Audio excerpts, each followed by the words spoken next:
नमस्कार. लक्षवेध या कार्यक्रमात आपलं मी शिल्पा मनापासून स्वागत करते. मूळ पुरुष तो सृष्टीचा, उत्तुंग हिमालय तो भारत देशाचा, कणखर दणकट महाराष्ट्र हा मराठी बाण्याचा, चारी दिशाही सांगती शौर्यगाथा छत्रपती शिवरायांची, मायभूमी ही असामान्य कर्तृत्ववान पुरुषांची. राजकीय, सामाजिक, शैक्षणिक सर्वच क्षेत्रातील सामान्य पुरुषांच्या असामान्य कर्तृत्वाची यशोगाथा. लक्षवेध. नृत्य ही आनंदाची एक नैसर्गिक अभिव्यक्ती आहे. तब्बल 9 रसांना एकत्रित तयार झालेली कला म्हणजे नृत्यकला, जिला भारतात खूप महत्त्वाचं स्थान आहे. ज्या कलेच्या प्रत्येक आविष्काराचा एक विशेष संस्कार आहे. नृत्य आविष्कारात निपुण असणारे नृत्यकार गुरु डान्स अकॅडमीचे संचालक गुरुराज कोरेगावकर सर आज आपल्या सोबत आहे. नमस्कार सर. लक्षवेध या कार्यक्रमात आपलं मनापासून स्वागत.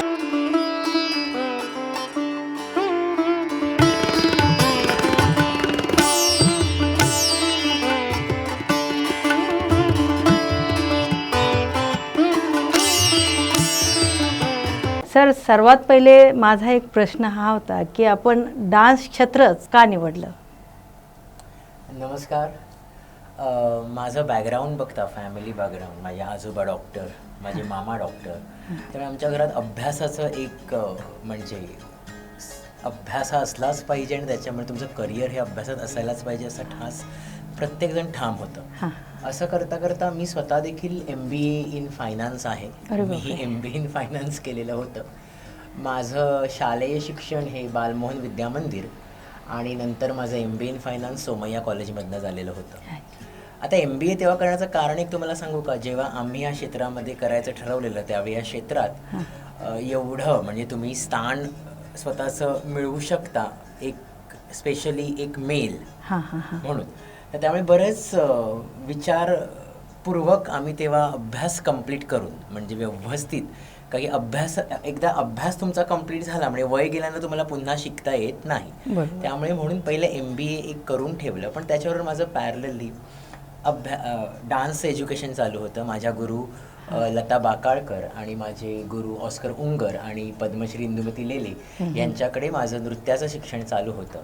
त्यामुळे मी पॅरलल दोन्ही गोष्टी करून ठेवलेल्या. आणि तुम्हाला आश्चर्य वाटेल की ही MBA झाल्यावर ICICI प्रुडेन्शियलमध्ये पण मला जेव्हा प्लेसमेंट मिळालेली, तिकडे मी जॉब देखील 1 वर्ष केलेला होता. पण नंतर कुठे एक अंगामध्ये जी म्हणजे तुम्हाला सांगायला मला आवडेल की लहानपणी आमच्या घरी, माझ्या घरात सगळे स्पोर्ट्स छत्रपती अवॉर्डी आहेत, कबड्डी या खेळाशी संबंधित.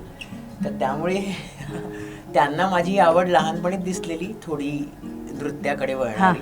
तर त्यामुळे त्यांना माहिती होतं की हा बहुतेक याच्यातच करेल. पण दोन्ही आईवडिलांनी पहिल्यापासून बघितलं की अभ्यास पॅरलली तेवढा महत्त्वाचा आहे, तो पूर्ण करून हा अभ्यास देखील म्हणजे नृत्यकलेत देखील अभ्यास आहे, तो पण माझा पॅरलली चालू होता. मग दोन्ही जेव्हा एक डिसिजन घेण्याची वेळ आली तर एक पॅशन, नृत्य हे माझं पॅशन असल्यामुळे आणि शिकवणं मला कदाचित मी कॉलेजमध्ये पण ह्यांचा डान्स बसव, हे बसव, सगळे मला सांगायचे, मी आवडीने करायचो. त्यामुळे मला असं वाटलं की ह्याच्यात मी नक्कीच काहीतरी करू शकेन.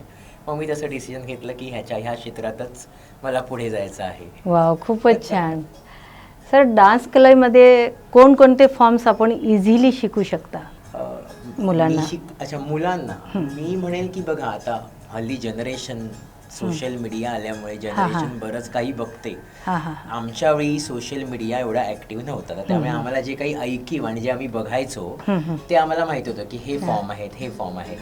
पण सध्या जे फॉर्म आहेत त्याच्यामध्ये माझ्या मते सुरुवात ही तुम्ही जर मुलगी असेल, मुलीला टाकायचं असेल तर बेसिकली क्लासिकलने सुरुवात केलेली आम्ही सजेस्ट करतो. पण हल्ली आम्ही कॉन्टेम्पररी हिपहॉप वगैरे पण आम्ही शिकवतो, ज्याच्यामध्ये माझी मास्टर्स माझी डिग्री आहे कंटेम्पररीमध्ये. तर आम्ही मुलांना पण ते ऑफर करतो. तर त्यामुळे माझ्या मते तरी तुम्ही कुठलीही चालू करू शकता. आवड महत्त्वाची आहे. अरे वा, खूपच छान सांगते.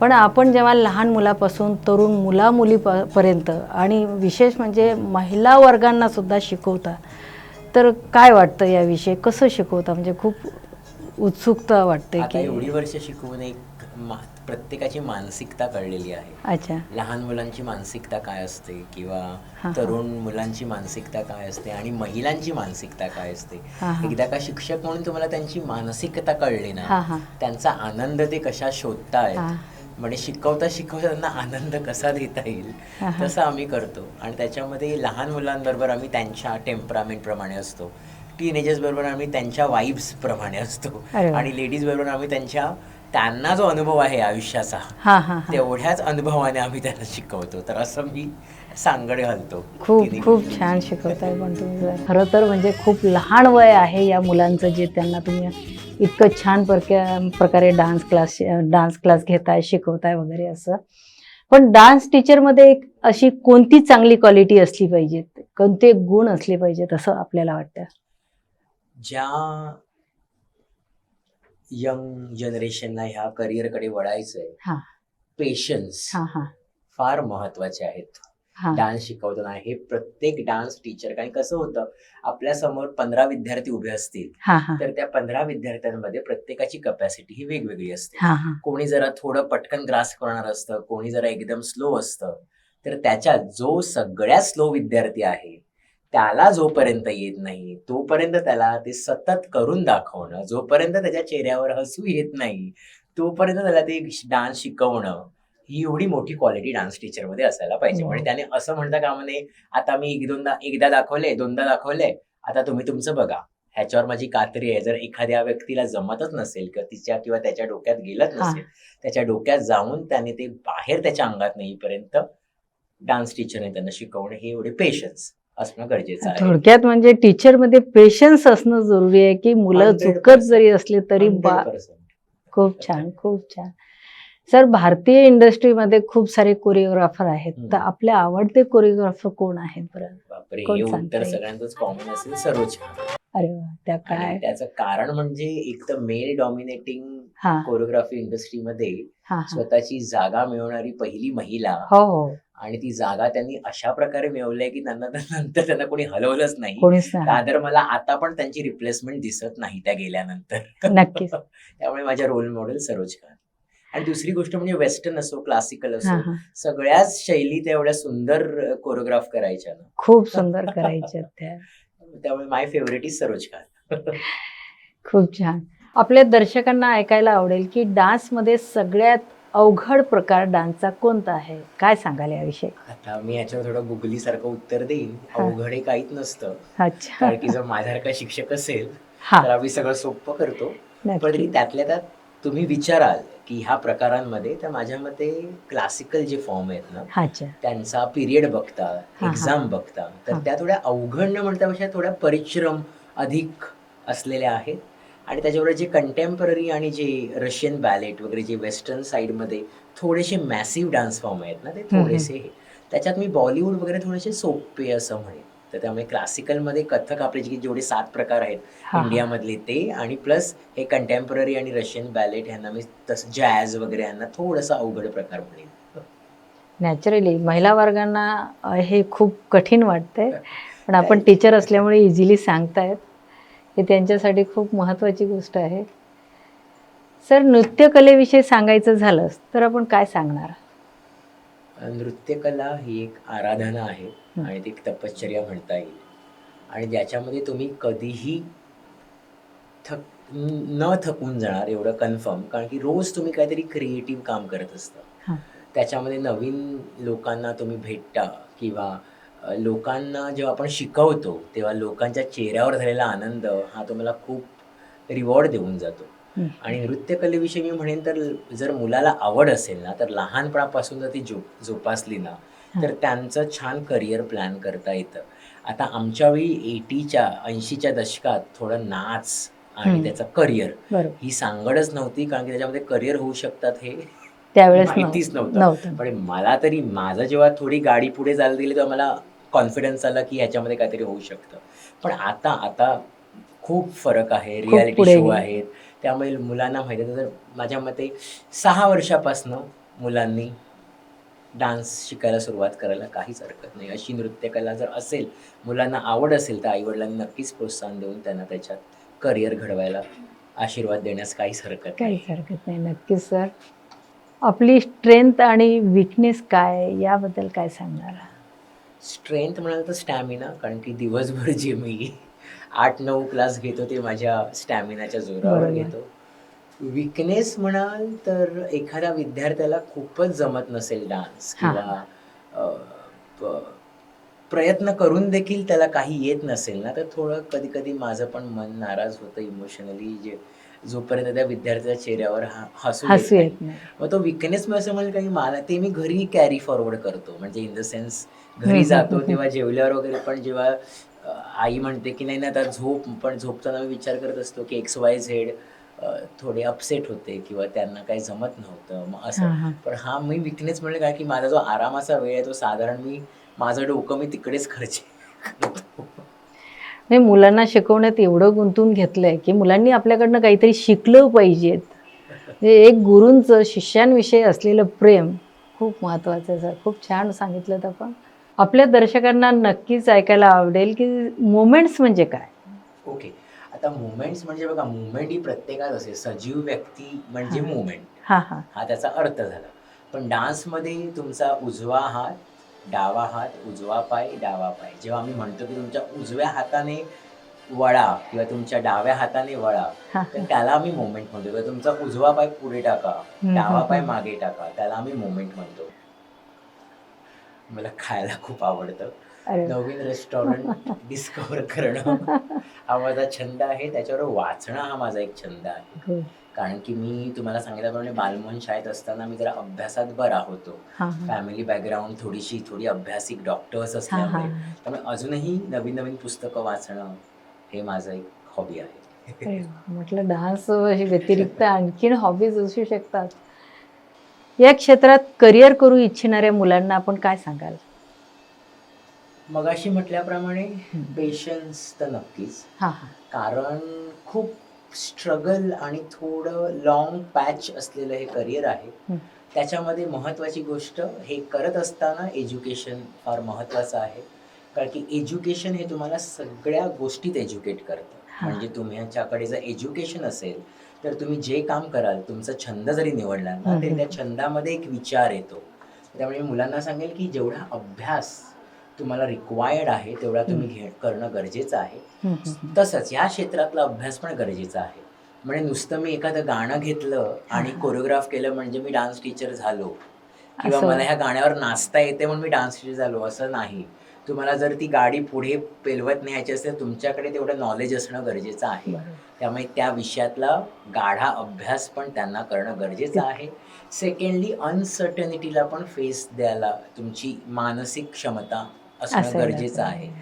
कधी तुमच्याकडे 10 रुपये येतील, कधी तुमच्याकडे 1000 येतील, कधी तुमच्याकडे 10 लाख येतील, कधी तुमच्याकडे पुन्हा 20 रुपये येतील, पण त्या देखील इकॉनॉमिकल अनसर्टनिटीला पण तुम्ही तेवढेच तोंड तयार देणं, असायला. तेवढी मानसिकता तुमची स्ट्रॉंग असणं फार गरजेचं आहे. सर, आपल्या प्रेक्षकांना ऐकायला आवडेल की क्लासिकलपेक्षा वेस्टर्नकडे जास्त ओढ आहे, तर त्याचं काय कारण असू शकतं? एकदम ऑनेस्ट मी तुम्हाला उत्तर देतो. आता मी यंग होत असताना वेस्टर्न डान्सने एंट्री केलेली इंडियामध्ये, आणि मी स्वतः कंटेम्पररी शिकलेलो आहे. हा फार डिफिकल्ट क्वेश्चन आहे. सोशल मीडिया एवढा भारी आहे, त्याच्यामुळे मुलांना जे दिसतं ना, ते मुलांना वाटतं की हा डान्स आहे, पण त्याच्या मागचं त्यांना ज्या काही टेक्निकल गोष्टी आहेत त्या मुलांना माहिती नसतात. लहान मुलांना तर माहितीच नसतात, तरुण मुलींना पण माहिती नसतात. कधी कधी माहिती असून पण त्यांना जे दिसतंय तेच त्यांना करायचं असतं. पण त्याच्यावर मी म्हणेन की येस, आता साधारण क्लासिकलपेक्षा मुलं वेस्टर्न डान्स शिकण्याकडे जास्त ओढ असतो. पण आमच्यासारख्या शिक्षकांनी काय केलेलं आहे, टू बॅलन्स बोथ, आमच्याकडे आम्ही एक क्लास मुलांचा क्लासिकल ठेवतो आणि एक क्लास आम्ही थोडंसं त्यांना फन गोईंग वेस्टर्न किंवा फोक डान्स पण आम्ही त्यांना शिकवतो. पण अनफॉर्च्युनेटली मुलांचा ओघ आहे वेस्टर्नकडे. त्याला आता काही हे नाही का, की जैसे जमाना बदल गया आहे आणि प्रत्येकाला अपडेट करायला पाहिजे. पण मुलांना मी नक्की सांगेन की शिकताना तुम्हाला सगळं शिकायला हवं, आणि पहिलं तर क्लासिकल शिकणं फार महत्त्वाचं आहे. मुलांना जम्प करण्यात फार महत्त्वाचं आहे, कारण मुलं TV पाहून एकदम कंटेम्पररी वगैरे किंवा बॉलिवूड वगैरे करतायत. त्याच्यामुळे हे कुठेतरी ते काही मागे पडल्यासारखं वाटतं. कोरिओग्राफी क्षेत्रात करिअर करायचं असेल ना, तुम्हाला सगळ्या स्टाईल येणं फार महत्वाचं आहे. जसं आता क्लासिकल डान्समध्ये पण बरेच प्रकार आहेत. कथक आहे, भरतनाट्यम आहे. प्रत्येक जण काही प्रत्येक गोष्ट शिकू शकत नाही. पण जेव्हा आपण कोरिओग्राफी क्षेत्रात जातो ना, तेव्हा तिकडे तुम्हाला एखादं हिंदी गाणं बसवताना तिकडे थोड्या वेस्टर्न स्टेप्स ती पण माहिती असणं गरजेचे आहे. त्यामुळे तुम्ही सर्वाईव्ह नाही होऊ शकणार. त्यामुळे वर्सटाईल असणं फार गरजेचं आहे. खूप सुंदर सर, खूपच छान सांगितलंय आपल्याला. सर, कुठलाही डान्स फॉर्म करायचा झालास तर क्लासिकल शिकणं जरुरी असतं का?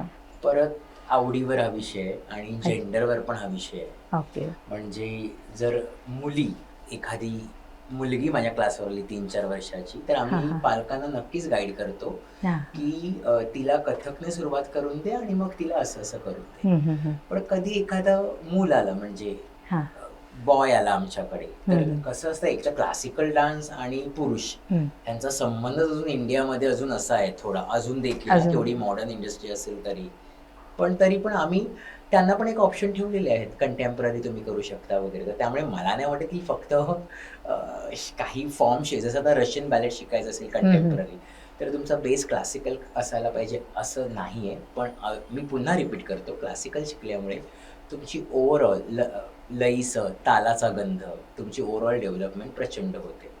तर असं मी म्हणेन. त्यामुळे कंपल्सरी नाही आहे, पण शिकलेलं चांगलं. तुम्हाला या क्षेत्रात वेगवेगळ्या प्रकारचे व्यक्ती भेटत असतील, तर प्रेक्षकांना काय सांगाल याविषयी, की अनुभव काय असेल? बऱ्याच व्यक्ती भेटतात. आता मी म्हटलं, माझ्याकडे एवढे विद्यार्थी येतात, त्यांच्यामध्ये पण माझ्या क्लासवर बेसिकली मोठ्या घरातल्या, म्हणजे प्रचंड मोठ्या घरातल्या, ज्यांची नावं पूर्ण महाराष्ट्रभरात फेमस आहेत, पण तेवढ्याच सामान्य घरातल्या महिला पण येत असतात. तर त्यामुळे प्रत्येकाची सायकोलॉजी ही वेगवेगळी असते. तर त्याच्यामध्ये मी म्हणेन की आतापर्यंतचा माझा अनुभव की आनंद आणि पैसा हा एकत्र जात नाही. आता आमच्याकडे मर्सिडीजमध्ये बसून पण बायका येतात, त्या तेवढ्याच दुःखी असतात. तर त्याच्या विरुद्ध आमच्याकडे साधी गृहिणी येते, तिच्या घरी अत्यंत सुख असेल, ती अत्यंत सुखी असते. तर त्यामुळे मी म्हणेल की एवढ्या व्यक्ती भेटलेल्या आहेत ना, त्यांचे प्रॉब्लेम. तर त्यामुळे मी एकाच नोटवर आलेलो आहे की तुमचा मानसिक आनंद अत्यंत महत्त्वाचा असतो, तो तुम्ही जपून ठेवणं फार गरजेचं असतं. किती पैसे आहेत त्यापेक्षा तुमच्याकडे आनंद किती आहे आणि तुमची तब्येत त्या आनंदामुळे किती चांगली राहते ते अत्यंत महत्त्वाचं आहे. थोडक्यात म्हणजे नृत्य हे आनंदाचं एक माध्यम आहे असं म्हणायला काहीच हरकत नाही आहे. आपल्या प्रेक्षकांना जाणून घ्यायला आवडेल की आपल्याला कोणत्या कलाकाराबरोबर काम करायला आवडेल, किंवा कोणत्या व्यक्तीबरोबर काम करायला आवडेल, किंवा कोणाबरोबर नाही, काय सांगाल याविषयी? कलाकार तर खूपच आहेत, ज्यांची मानसिकता फार पॉझिटिव्ह आहे, किंवा जे माणूस म्हणून पण चांगले आहेत, त्यांच्याशी तर पहिलं काम करायला आवडेल.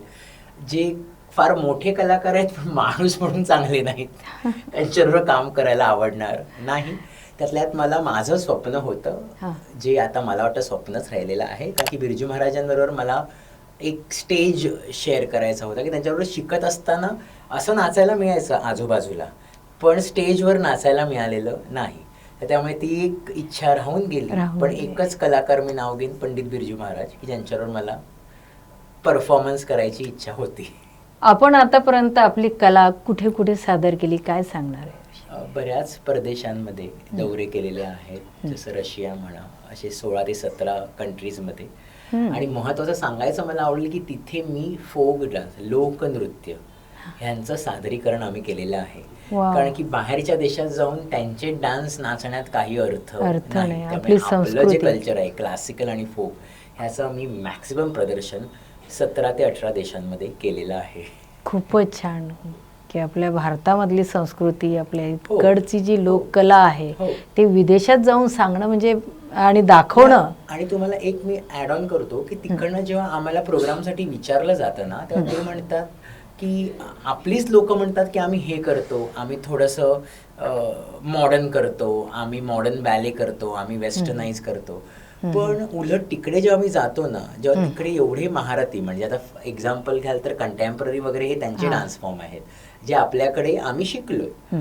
पण आपला खंदा काय आहे, क्लासिकल आणि फोक डान्स. मग ते आम्हाला दाखवणं तिकडे गरजेचं आहे ना. तर बरेच कलाकार असं करत नाहीत. करत सगळ्या कलाकारांनी असं करावं की आपली शस्त्र घेऊन जर गेले सगळीकडे तर त्याचा जास्त फायदा होईल. त्यामुळे क्लासिकल आणि फोक डान्स जेवढा पोचवता येईल जगभरात तेवढा पोचवलेलं खूप छान काम करताय की विदेशात जाऊन आपल्या भारताची लोककला तुम्ही तिकडे जाऊन सादर करताय. खूप छान. सर, आपल्या आयुष्यातील स्वप्न काय आहे आणि याविषयी काय सांगायला आपण? आयुष्यातली स्वप्न म्हणजे एक उत्कृष्ट शिक्षक जे आहेत म्हणून स्वतःला एस्टॅब्लिश, कारण की अजूनही जसं आता आशाताई जोगळेकर ज्या होत्या त्यांनी आयुष्यभर एवढं सुंदर डान्स शिकवलं आणि त्यांचे जे शिष्यगण आहेत ते आताही कार्यरत आहेत. तर त्यांच्यासारखं म्हणजे अजून मी त्यांच्यासमोर नखासारखा आहे किंवा पंडित बिरजू महाराज यांच्यासमोर मी अजूनही नखासारखा आहे, अजून काही एवढं काम केलेलं नाही, पण त्यांच्या एवढं काम करण्याची नक्कीच इच्छा आहे की शेवटच्या श्वासापर्यंत डान्स शिकवत राहावं आणि डान्सशी कनेक्टेड राहावं, हे स्वप्न आहे बाकी. खूप छान, खूप छान विचार आहेत अगदी. सर, आता शेवटचा एक प्रश्न आहे की आपल्या नावाचा अर्थ सांगू शकाल? गुरुराज म्हणजे इंग्लिशमध्ये सांगायचं झालं तर मास्टर्स ऑफ टीचर्स, म्हणजे गुरूंचा राजा असं, म्हणजे ज्याच्याकडे सगळी ताकद आहे ज्ञान देण्याची, तर असं त्याचा अर्थ होतो. आणि दुसरं हे दत्तगुरू आपले, त्यांचं हे नाव आहे गुरुराज. आई वडिलांनाही वाटलं असेल त्यावेळेस की आपला मुलगा बाळाची वेळ पाहण्यात दिसतात. बरोबर. आजकाल डान्सकडे बघण्याचा दृष्टिकोन जसा ग्लॅमरस आणि याकडे जे मुलं वळत आहेत, तर याविषयी आपण काय सांगणार आहे? एकदम मस्त प्रश्न विचारला तुम्ही. इंस्टाग्राम हे जे सध्या हेवी आहे त्याच्यावर आपण रील बघतो, तर मी तर म्हणेल की अर्ध्या हळकुंडाने पिवळे असलेले मराठी ज्याला म्हणतो, मुलं एक एक मिनिटाच्या रील करतात आणि लोकांना पण ते एंटरटेनमेंट वाटतं, ते स्क्रोल करत असतात, ते कमेंट करत असतात. तर त्यामुळे ह्याच्यामुळे काय झालंय का, मुलांना वाटतं की तोच डान्स आहे. एक मिनिटाची रील केली, त्याला लाईक्स मिळाले, रील व्हायरल झाली, किंवा कोणाचे बरेच फेमस इन्स्टा आर्टिस्ट आहेत, ऑफकोर्स त्यांचं पोट आहे इन्स्टावर, ते मी मान्य करू शकतो की ते रील करतात, त्यांना पैसे मिळतात, पण त्यामुळे काय होतं, जनरेशन मिसगाईड होते. जनरेशनला वाटतं की मी पण रील केल्या, मी पण असं केलं की मी फेमस होईल. पण हे असं अजिबात नाही आहे. जर डान्स क्षेत्रामध्ये तुम्हाला एक उत्कृष्ट नाव करायचं असेल तर त्याचं शिक्षण आणि तेवढी मेहनत आणि तेवढा वेळ देणं फार गरजेचं आहे. दुसरी राहिली गोष्ट स्टेज परफॉर्मन्सची. आमच्यासारखे आर्टिस्ट स्टेज परफॉर्मन्सलाच जी आस्था आपण म्हणतो ना डान्सची, ती तिकडे असते की तुम्ही 5 ते 10 मिनिटं काय 15 मिनिटं तुम्ही नाचत असता तुम्ही ते, का की तिकडे आणि कसं रिटेक नसतं, एकदा तुम्ही जे नाचता ते नाचलं जातं. तर त्यामुळे कमर्शियलायझेशन येस थोड्याफार प्रमाणात, हे बघा मी अजूनही म्हणतो की जमान्याप्रमाणे असणं गरजेचं आहे, पण ते बघून जज करू नका की हा डान्स आहे. हे मी तरुण पिढीला नक्की सांगेन, कारण की ते फक्त इन्स्टावर जे रील काही फेमस आहे डान्सर, ज्यांना मी अजूनही म्हणतो अर्ध्या हळकुंडाने पिवळे, त्यांना बघून तुम्ही म्हणाल की नाही हे माझे रोल मॉडेल आहे, तर आय एम सॉरी. तुम्हाला डान्समध्ये करिअर करायचं असेल तर तुम्हाला व्यवस्थित एज्युकेशन घेऊन तेवढा वेळ स्पेंड करून तुम्हाला करणं गरजेचं आहे. त्यामुळे मी तरी कमर्शियलायझेशन खूप झाले असं मी नक्कीच म्हणेन. मेहनत मुलांची त्याच्या मागची कमी होते, मग चांगले आर्टिस्ट तयार होणार नाहीत. फार शॉर्ट पिरियडसाठी, जोपर्यंत तो मीडिया आहे, तो इन्स्टा आहे, किंवा ती व्यक्ती जोपर्यंत छान दिसते किंवा जोपर्यंत लोक त्या व्यक्तीला अप्रिशिएट करतायत, तोपर्यंत तीच कला राहील, ती कला पुढे जाणार नाही. थोडक्यात डान्स क्लेचं प्रशिक्षण घेणं जरुरी आहे. आणि ती कला पुढे नेणे, आपण ज्ञान देणार तर मुलं ती पुढे नेणार, त्यामुळे स्वतःला तेवढं नॉलेज असणं गरजेचं असतं. खूपच सुंदर उत्तर दिलं सर तुम्ही याच्यात. तर हे होते डान्स गुरु गुरुराज कोरेगावकर सर. आशा करते आजचा आपला नृत्यकलेविषयीची मुलाखत आपल्या सर्वांसाठी खूपच फायदेशीर ठरेल. खास करून ज्या मुलांना या क्षेत्रात करिअर करायचं असेल तर त्यांच्यासाठी खूपच फायदेशीर ठरणार आहे. सर, आज आपण इथे आलात, नृत्यकलेविषयी माहिती दिलीत, त्याबद्दल आपले धन्यवाद. तुमचे पण मला इथे बोलवल्याबद्दल धन्यवाद.